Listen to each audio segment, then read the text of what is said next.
Do you love your pets? Do you love suspense? Do you love it when your pets keep you in suspense because they ate something mysterious and who knows what the vet visit will cost? If you answered yes twice and then no, you should protect your pet with Lemonade Pet Insurance. It can save you up to 90% on vet bills for checkups, emergencies, diagnostics, all the stuff that leaves you financially on the edge of your seat. Get a quick and easy quote at lemonade.com/pet and get your suspense somewhere else, like from a riveting podcast. What's up, little psychos? I'm Investigator Slater, host of the Psychopedia podcast. Psychopedia is a true crime podcast delivering raw, real, and absolutely gripping episodes every single week. I dig deep to uncover fascinating details of heinous true crime cases while exploring criminology and psychology theories. I take you into the absolute darkest corners of the human psyche, my favorite territory, and present cases like you've never heard them before. Follow and listen to Psychopedia everywhere you get your podcasts. It was time to end his life with him, as him. Yes, he decided it was time to be rebooted. We appreciate your donation, Mr. Balls. He didn't want to speak. Not just now, ever. Perhaps his ability to answer a question would make this woman swoon. It's possible, he thought. Women find answers very sexy. Balze. B-A-L-Z-E. It's French. Balze. People always make that mistake. In the brief moments when they locked eyes, he felt as if she was staring through him, accessing his lack of worth, which was too potent and revolting to remain invisible. He had always felt this way. It's one of the many reasons he felt that it was time to be rebooted. He was no longer worth living for, as himself. There are some things I'm required by law to go over with you, even if you're familiar with the Reboot program. As you can see, our entire conversation is being recorded, for obvious legal reasons. You understand, Mr. Balls? Balze. Or Richard. You could call me Richard, Richie, Rich. But also, yes, I understand. He had a tendency to sweat profusely when in the presence of a successful woman, or any woman for that matter. He couldn't help but gain clearer visions of his shortcomings when face to face with the opposite sex. This was a tough social situation for Mr. Balze. Dick Balls, as the kids used to call him. Failing to hide his attraction in front of a woman who was about to end his life with him in it. May I ask, what makes you think you're worthy of a reboot? Dick took out a tiny list out of his corduroy coat pocket. He explained to her that he always found it helpful to make a paper list when making important decisions. He cleared his throat, which felt as if it sounded like a dam of phlegm was about to burst. Phlegm was a major insecurity for Dick. Well, I think a reboot might have better luck with me than I did. She double-checked his file via her skyglass, scrolling with her eyes as the history of his entire life was compressed into a file that flowed over the yellow tint in her glasses. You are 33 years old? That's right. Actually, today is my... Today... what? Today is my birthday. Happy birthday. Your age should enhance your chances for a reboot. Most people don't even consider rebooting until at least 60. They tend to put younger ones toward the front. You've read over the terms and conditions of what life as a reboot would look like? I have. The flatlands look nice. Relaxing, stress-free. Great weather. A new me? I can assure you, Mr. Balze, the flatlands are magnificent. But it's my job to reiterate what you probably already know. There's no coming back. No interaction with your old family and friends. No interaction with anyone from your old life. The rest of your new life will be lived in the flatlands. I understand. We should have an answer in the next 2 seconds. How does that sound, Mr. Balze? Before Dick could even respond, there was a glowing beep sound from her skyglass. Congratulations! Your application has been accepted. That's wonderful. Your train leaves tomorrow at 9 a.m. You can bring one backpack. If there's anything you wish to say or do before leaving, now is the time. Just to reiterate, if you tell anyone that you're being rebooted, you will be immediately disqualified from the Reboot program and get a $3.27 million fine. Do you understand, Mr. Balls? Yes, Balls. Welcome to your new life.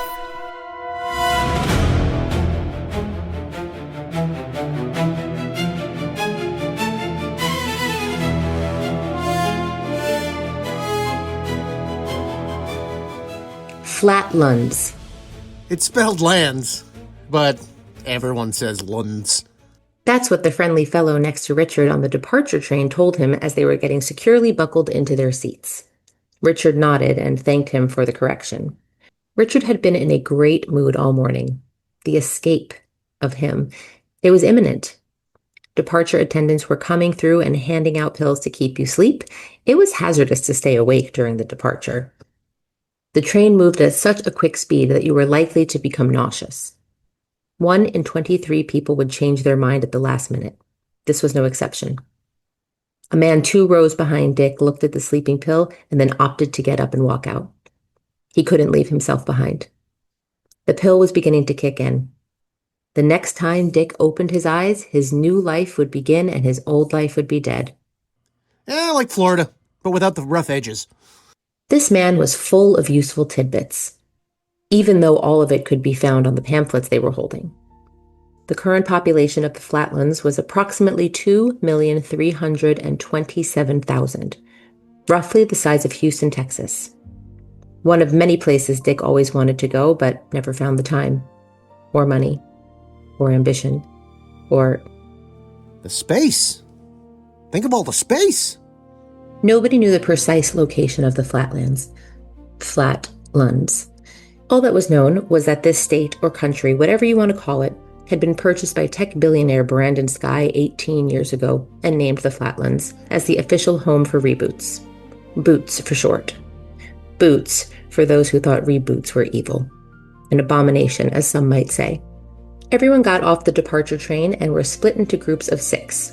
From there, each group of 6 went with their reboot guides who would give them a tour of their new Flatland section. There were many sections of the Flatlands. Dick was stationed in section 237. What a lovely tour, Dick thought. Every store seemed so peaceful, quaint. Best of all, there was only one of everything. In his previous life, Dick always felt as if there had been too many options, which is bad for the soul, he would say to himself, while alone in the bathroom. Every reboot living in the Flatlands would get a daily stipend, enough to get you by comfortably. Finding employment was encouraged but not mandatory. You would have to put yourself on a waiting list in order to get a respectable job since the rebooted population was growing at such a rapid pace thanks to skyrocketing levels of depression, anxiety, and apathy back in the real world. Sadness was a very lucrative business. Big tech was sucking it dry. You came here to die, not grow. That's what the guides will tell you while smiling. They wanted you to feel good about your decision to get booted. It worked. Dick was beaming. This town was delightful, but it was nothing compared to his new apartment, which looked like Don Draper's apartment from season 5 of Mad Men after Don married his secretary Megan. Dick kept detailing Mad Men's plot until the guide stopped him, saying that was not a coincidence.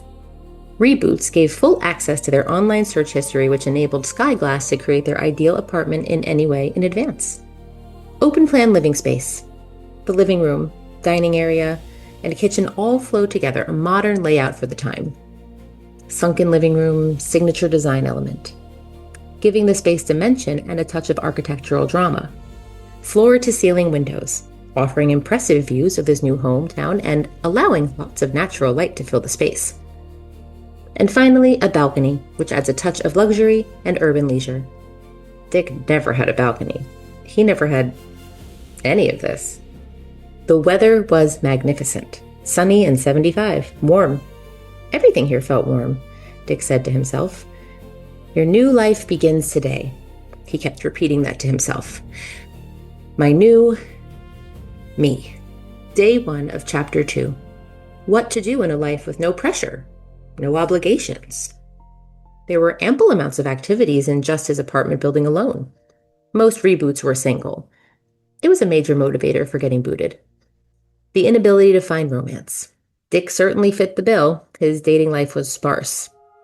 He was only able to meet women through the dating app Swindler, the cheapest app on the market. The clientele was below average, way below average. Dick had been robbed multiple times by women who had slept over. One of them even attempted to steal his kidney. Luckily, Dick was a light sleeper, and this particular woman had not used enough drugs to keep Dick asleep. He woke up as the blade was cutting into his skin. The woman apologized, trying to say that she was sleepwalking. Dick sympathized and asked if they could go out again. She said yes, but was never heard from again. Single and mingle is exactly what Dick needed. He opened his new Flatlands dating app called Booty. Too many options, Dick thought, while alone in the bathroom. He corrected himself. Old Dick would have been pessimistic. New Dick is optimistic. New Dick is active, social, confident. He would do it all, anything and everything. He would go out with his first match, even if she was much older. Her name was Lazarus. People in the Flatlands were given the option of choosing new names. The past was gone, so why not embrace it? Dick agreed. His new name?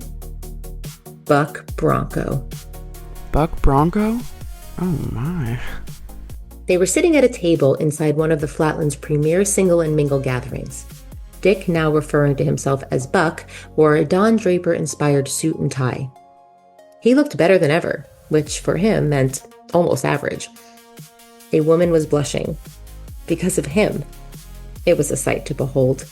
Their chemistry was electric. She adjusted her hearing aid and leaned in, enraptured by his confidence. So what did you do before getting rebooted?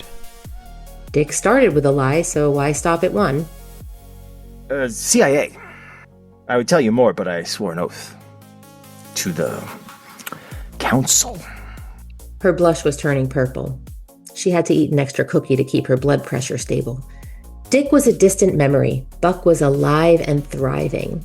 He made up a whole backstory for himself. CIA, never met his parents, captain of the college volleyball team. Wife died mysteriously while he was on a mission in the Congo. Lazarus ate it up. He was chasing the thrill of her instant attraction. Was Lazarus doing the same thing? Was she making everything up about who she was and what she had done before getting rebooted? Probably. Her name was Lazarus, after all. Following a second round of drinks, Lazarus told Buck something that nearly made his chest explode. I've never ridden a Bronco. Waking up in the bed of a woman he had met the night before. He had only seen this type of suave behavior in the movies with human actors. Her apartment looked identical to his. A Mad Men fan. They had things in common. Beyond lying after starting a new identity on the edge of the world, the only difference was that her apartment pointed towards the ocean instead of the town. It was a nice view, he thought. Nicer than his. I guess nothing can be created fully equal, even in the Flatlands. She woke up and moaned. So, what's your real name? What? I can't get pregnant. Nobody can get pregnant in the Flatlands. In case that's why you're leaving. It's just fun. Oh, I know. I signed up for a class this morning. I'm trying to, Be a new person? Exactly. That was only partially true. He had signed up for a billiards class. Ever since he was a little kid, he had wanted to learn how to play pool, but he never did. Why? No reason, no excuse. He just didn't. But that's not why he was leaving. Not really. He was leaving because she asked for his real name. Buck, he thought. I like being Buck. I don't want to go back to being whatever his name used to be. He thought they'd had a mutual understanding that this was a reset, not a game of make pretend. Call me. Or not. Second lives are short too. Swimming, sunbathing, spa, yoga, paddleboarding, kayaking, snorkeling, scuba diving, hiking, tennis, golf, zip lining, horseback riding, jet skiing, sailing, fishing, rock climbing, wine tasting, cooking class, dance lessons, beach volleyball, biking, fitness training, live entertainment, poolside lounging. Buck signed up for all of them starting tomorrow. Today he wanted to soak in his new town. Reboots weren't allowed to have cars. The only people who had cars were Sky employees. They wanted to encourage walking. It was part of their emphasis on TNH, top-notch health. Shopping was a delight. He used his daily stipend to buy groceries, toiletries, a treat or two. This new lifestyle was so structured, so clean, so disciplined. Every moment was joy. While walking out of the market, Buck started to realize that the only people he saw in town were the folks who he had been on the train with. That didn't track with the population numbers he had read about. Where was everyone? They're probably watching iFlix. That's what the bartender told Buck as he sat down at the bar enjoying a fresh cold Sky beer. The bar was retro in the best way. No screens, nothing to distract you from engaging with other people, such as his bartender who was oozing charm. Buck was so charmed by him and this bar that he didn't even follow up to ask, what was iFlix? The shower pressure in his new apartment was therapeutic. It had many settings, yet the one that it stayed on as a default was perfect. Buck just stood there, eyes closed, mouth open, letting it wash away the remaining remnants of his old life. What to do first? Who to do first was more like it. So many ladies out there, excited to become someone new. While sitting in his love seat, he kicked up his feet and began to scroll through the pamphlet. There was a landline telephone with just one number on it that connected you to the help desk in case you had any questions or concerns. And then Buck saw it. The homepage of his TV. iFlix. Why not, he thought. Buck clicked play. On screen was him. The old him. Richard. That was the thumbnail. Richard's face, smiling. The video continued to play in real time. Buck leaned forward, hypnotized, staring at Richard. Richard, who was out at a bar with a woman. Pretty woman.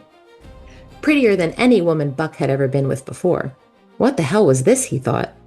For the first time, he picked up the phone and dialed the only available number. 0. Good afternoon, Mr. Bronco. How may I help you today? Yes. Hi. Good afternoon. I had a question regarding iFlix. What is this? Oh, that is a very common question, Mr. Bronco. Well done. Yes, iFlix is a streaming service that follows your old self so that you can watch their progress. There was a sizable gap of silence as Buck sat back, dumbstruck. Finally, he spoke again. Sorry, you mean that's real? Yes, Mr. Bronco. It's all real. Except for your reboot, of course. That's just an artificial replication. But all of their interactions, everything that you see them do, it's all real. Another sizable gap of silence. It was so long that friendly help desk lady had to ask if Buck was still on the other end. Yes, sorry. So there's cameras everywhere, out in the world, recording us? Them? Yes, Mr. Bronco, the wonders of satellite surveillance and personal cameras such as Sky Glass make it easy to monitor anyone, such as your old self. Will we be seeing you at volleyball today? Day had become night in the blink of an eye. Buck had not moved from his love seat since turning on iFlix. He sat there and watched for going on 6 hours. Himself. His old self. First at the bar, then going back to her place, then hanging out at her place, her nice place, a place so big that it looked like the setting of an old laugh track era sitcom with human actors. Their banter was effortless. Buck watched as Richard picked out the right record to play.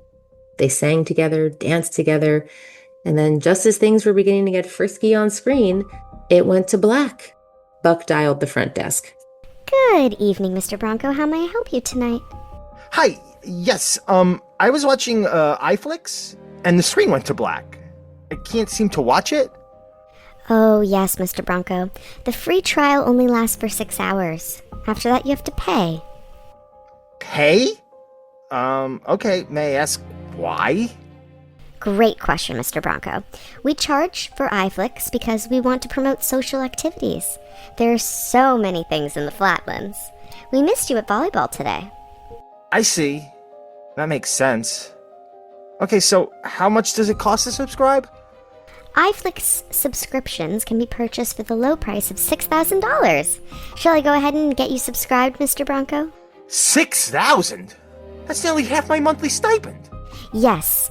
Well, as you can see, Mr. Bronco, the service pays for itself. Shall I go ahead and get you subscribed then? Aren't you curious to see what you're up to? Buck was thinking. Hard.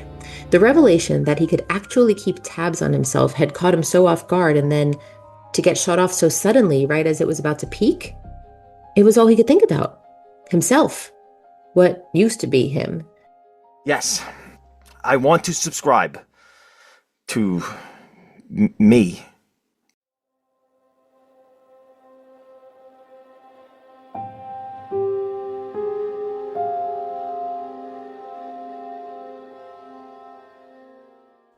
getting by was harder. His monthly stipend was now cut in half. This meant less of everything: food, activities, dates. But none of that mattered to Buck. All he did for a week straight was watch himself, his old self, Richard, out in the world that he used to live in.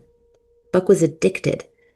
New Richard was better in every way: character, confidence, charisma, wit, style. Buck watched Richard work at his old job as a deep scrubber. Deep scrubbers were data engineers who removed deep fakes off of the sky. When Buck worked there, he buried himself in his job. Minimal social interaction, eating alone, large headphones shrinking his view of the world to the size of an eye screen. That was old Richard. New Richard? Seemed as if he was never working. Yet his coworkers had never been happier with him. Even Kristen, his cubicle neighbor, seemed to take a shine to him. How much had they tinkered with his personality? It clearly wasn't Richard, not the real Richard. His old coworkers must have known that.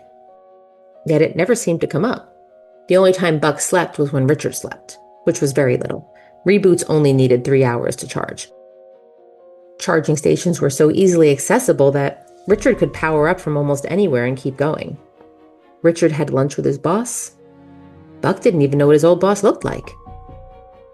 Now he was looking at his old self and his old boss grabbing a beer during the day, at a bar that looked very similar to the Flatlands bar where he had been a week earlier.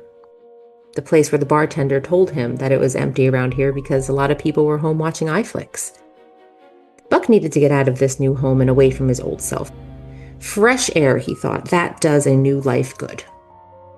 He went back to the shopping market, getting what supplies he could afford on his stipend, the cheapest and fewest of everything that he needed. It was such a sad display. That didn't matter. Every minute out in the world was a minute away from Richard. What was he doing while Buck was away from the screen? Buck jogged back to his apartment, wheezing and wailing. That's what minimal exercise for an entire week will do for your flabby, jealous body. He hadn't even turned off the TV. Why bother? Not as if he would change the channel. Certainly not now, when Buck saw Richard was home with his family. His former family. Buck never spent much time at his sister's house. He always felt out of place. She had 7 years on him at what felt like an extra lifetime of adventures. She was living in a large house with a husband and 2 kids. He had no house, no spouse, no kids. She was always up to something new and exciting, and he was stuck in neutral. He had grown farther and farther apart from his sister as her own family expanded. Holidays now centered around them. Richard's brother-in-law had a large family. Their house was the home base of the familial universe. An entire family tree where everyone thought they were the life of the party. His sister loved it. They had grown up in a quiet household, and now she had built a house that was filled with spirit. Richard always felt like a sore thumb. The quiet, weird guy who never had anything new to say because, well, he didn't. His old life was boring. Watching Richard on screen hold court amongst his big, energetic family was something out of a science fiction movie. They got such a kick out of him. He was never left out of the conversation. In fact, he seemed to dictate the conversation.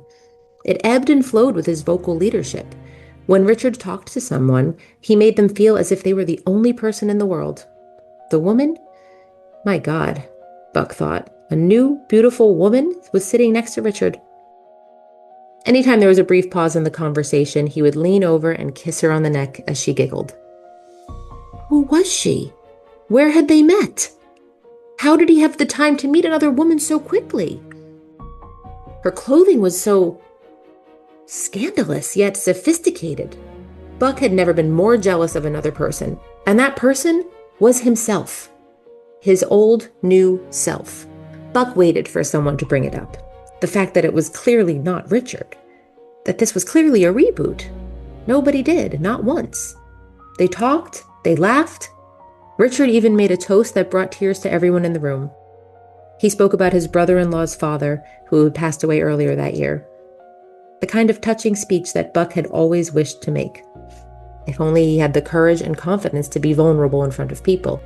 What was he so scared of, Buck thought? Instead of taking a risk, he played it safe, summed up his whole life. Now he was here, in the Flatlands. Flatlands. The place he escaped to for safety. Richard and this new woman were in Seimu, too drunk to drive, heading back to her place. Things were getting frisky. Their hands explored every inch of each other's body. The way she moaned, Richard thought, ooh la la, only in illicit films had he heard a woman make such joyful noises.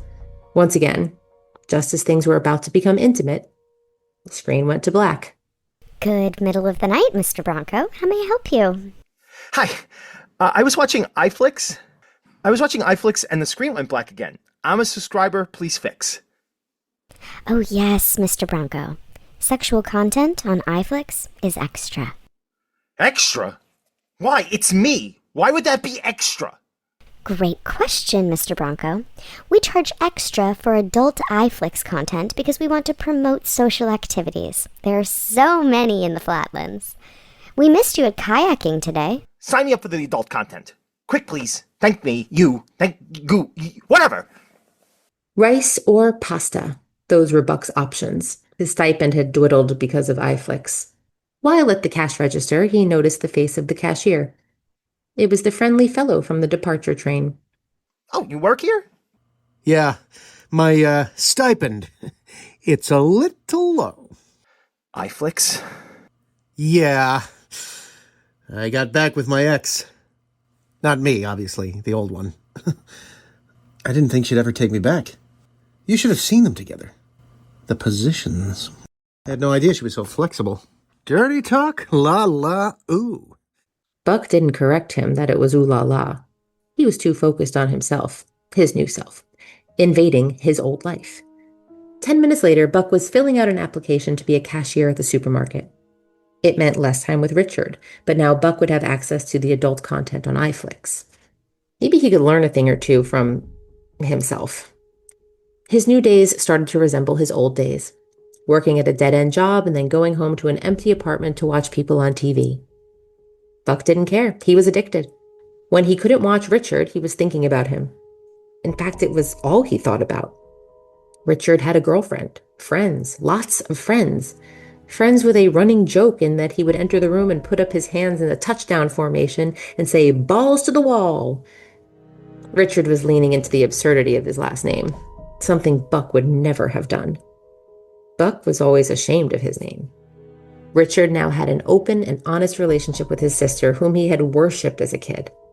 His mother no longer had to feel pity for him. He even convinced his father to go see a therapist to help him with some of the repressed trauma from his own youth. Everyone in Richard's life was in a better place now, because of Richard, while Buck watched from his recliner, alone. You want to go back? I'm just wondering if that's an option. I haven't been here that long. I'm assuming there has to be like a trial period, right? Unfortunately, Mr. Bronco, the first paragraph of your terms and conditions clearly states that once you are rebooted, you are not allowed to return to your old existence. Buck was sitting across from his reboot manager, wearing the free robe left for him in his apartment on his first day, while the heavy bags under his eyes lightly swung from his body side to side. There was a persistent ringing in his left ear that was inescapable. But there's all these stories of boots sneaking back into their old existence, so it's possible, right? I mean, if that's what gives someone a better life, right? Unfortunately, Mr. Bronco, it is illegal to cross the border back into your old existence. I can assure you, that is the last thing you want to do. Perhaps I can sign you up for a fun activity? We have a ping pong tournament tomorrow. Shall I go ahead and get you signed up for ping pong? Buck ran out of breath before he could make it back to his apartment building. Maybe it wasn't breath that he was running short on, maybe it was will. He had taken everything for granted. The whole world within his old world just lying there, dormant. But he was too scared to explore it. Now it was alive and it was tearing it out his insides to see what had come to life. Buck sat against the brick wall of the bar exterior, feeling trapped. A new low point. The people who walked by him all seemed to be town workers. None of the other boots he had come to the Flatlands with could be seen in any direction. What would Richard do, Buck thought? Hey, Boot. Buck looked up. This mysterious figure, covered head to toe in loose purple velvet, knelt down, speaking softly. You want to go back? To you? Buck didn't have to think. He was so desperate that without even blinking, he said, Yes. I'll give you everything. Whatever's left in my bank account, take it all. I just want to go back. Just tell me how much, and it's yours. Please, help me go back to me. Feeling stuck in yesterday. Same old tape keeps playing through. Take a breath, let it fade. There's a brighter path for you. Get rebooted. New life, new you. Hey! Leave your worries far behind. Step into a brand new state of mind. Welcome to the Flatlands, where your happiness expands. Get rebooted. New life, new you. At the Flatlands made for you. Oh yeah. If you're the proud parent of a puppy or kitten, you know you can't pet-proof your entire life. There simply isn't a sock drawer high enough or a couch cover thick enough. But you can pet-proof your wallet with Lemonade Pet Insurance. Whether it's an unexpected accident or a routine checkup, Lemonade can cover up to 90% of the bill. Plus, they can handle claims in as little as 2 seconds. So before you turn into a complete helicopter pet parent, get a quote at lemonade.com/pet. Hey y'all, I'm Maddie. And I'm Poodle. And together we host the podcast Reality Gaze. We are two ridiculous homosexuals who love nothing more than talking about reality television and tearing in a new one. So whether it's 90 Day Fiancé, Love is Blind, Love After Lockup, or any other trash TV show about lonely hearts looking for love, your gay besties got you covered, y'all. New shows every week. Follow and listen to Reality Gaze wherever you get your podcast. Let's fly.